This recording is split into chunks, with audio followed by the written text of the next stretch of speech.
Avui és un dia en què estem molt contents de veure-us, molt contents de conèixer en profunditat els vostres projectes aquestes setmanes darreres i molt contents de materialitzar la signatura del conveni i l'inici de la tasca que ens permetrà desenvolupar aquests 23 projectes magnífics que gràcies al vostre esforç i a la vostra trajectòria en l'àmbit de la gestió de projectes de tercer sector en el territori es poden acabar desenvolupant. És un plaer tenir-vos aquí, és un plaer que hi sigueu els seleccionats i és un plaer poder compartir aquestes experiències amb tots vosaltres, acompanyant-vos no només avui, sinó durant tot el desenvolupament de tots els projectes que ens heu presentat.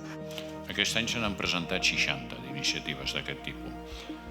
Moltes d'elles en l'àmbit social, però també ens hem obert als àmbits cultural, artístic, mediambiental i fins i tot esportiu.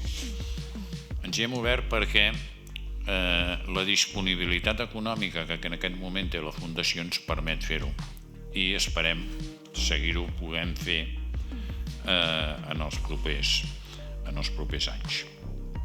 Perquè la voluntat és, evidentment, no només la de mantenir aquesta convocatòria cada any, sinó també anar-la ampliant.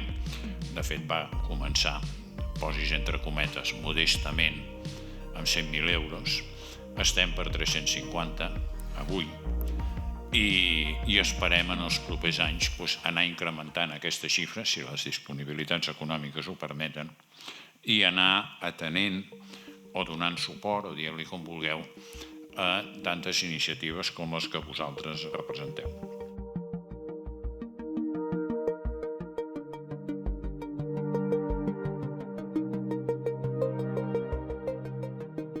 En un acte d'aquestes característiques, el que s'ha de fer, i així ho entenc jo i ho entenem des del Departament de Drets Socials, és donar-vos les gràcies per la professionalitat, per l'excel·lència i per la feina que feu. I reconèixer-vos aquest valor que aporteu en el territori, en aquest cas a la vegueria del Penedès. Sou vosaltres, les entitats que esteu al territori, que lluiteu dia a dia i que quan us lleveu i aneu a treballar, aneu a fer les activitats i col·laboreu voluntàriament el que sigui, esteu al terreny. També és un moment de felicitació i agraïment a la Fundació perquè aquests 5 anys d'edicions d'aquest premi, en el fons, és un exemple de consolidació molt important, que ajuda a teixir territori.